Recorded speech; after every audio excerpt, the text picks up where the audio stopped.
Je vous salue tous dans le nom de Jésus-Christ. En fait, moi, je réponds au nom de Domi Toaibo et je vais essayer un peu de vous parler du salut. C'est quoi le salut? En fait, dans une définition plus simple, facile, le salut, c'est le fait d'être sauvé. Si nous allons dans les dictionnaires, on nous dit que c'est le fait d'échapper à la mort et au danger. Si nous lisons la parole de Dieu dans l'évangile selon Jean, le premier chapitre, le verset 12 et 13, la Bible nous dit que « Mais à tous ceux qui l'ont reçu, à ceux qui croient en son nom, il a donné le pouvoir de devenir enfants de Dieu, lesquels sont nés, non du sang, ni de la volonté de la chair, ni de la volonté de l'homme, mais de Dieu. » Beaucoup de gens disent qu'ils sont chrétiens ou que leurs parents sont chrétiens, donc eux aussi ils sont chrétiens. Ce sont des déclarations que nous entendons fréquemment. Pourtant, la parole déclare que le salut est personnel. Notre famille peut nous avoir éduqués dans la foi chrétienne. Cela ne fait pas de nous des chrétiens pour autant. La foi en Christ, c'est le fruit d'un choix et d'une conviction propre. C'est pourquoi chaque personne ou chaque jeune chrétien doit ainsi se poser la question de savoir est-ce que j'ai personnellement décidé de suivre Jésus-Christ? L'ai-je accepté comme le Seigneur et le Sauveur de ma vie? Nous devons aussi savoir que pour être sauvés, nous devons passer par Jésus-Christ.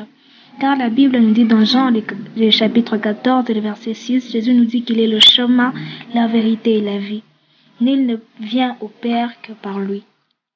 C'est pourquoi nous, en tant que jeunes chrétiens, nous devons avoir l'assurance et l'entière conviction que Jésus est le seul chemin qui mène à Dieu.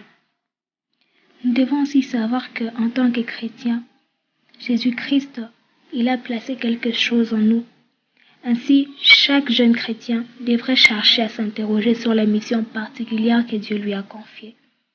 Il nous connaissait avant même que nous venions sur terre, comme dans l'histoire de Jérémie. Nous avons été créés pour un but bien défini avant la création de l'univers. Chacun doit donc chercher à découvrir ce à quoi Dieu l'appelle et comment ses dons et ses capacités peuvent servir à l'édification du corps de Christ. Et comme on nous dit dans Ésaïe, le chapitre 55, on nous dit que le salut est offert gratuitement. Il nous suffit juste d'y croire. Mais aussi, en tant que chrétiens, nous devons connaître l'identité du Dieu que nous servons. Ainsi, nous serons capables de discerner les fausses doctrines et pourrons affirmer comme Timothée, « Je sais en qui j'ai cru ».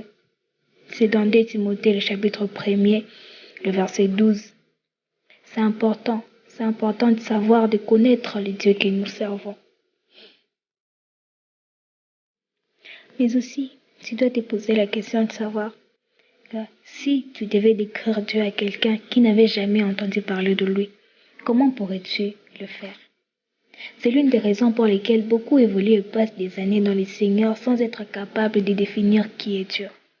C'est pour cela que je vous dis que c'est important, c'est vraiment important de connaître le Dieu que nous servons, de connaître son identité. Mais aussi, laisse-moi te dire une chose. Si tu fais partie de la jeunesse chrétienne, tu ne le savais peut-être pas, mais Dieu a déposé une grâce toute particulière sur ta vie. Il t'a sorti du monde et a fait de toi l'un ou l'une de ses fils ou filles. Gloire lui soit rendue pour ses privilèges. C'est pourquoi nous devons toujours bénir l'Éternel.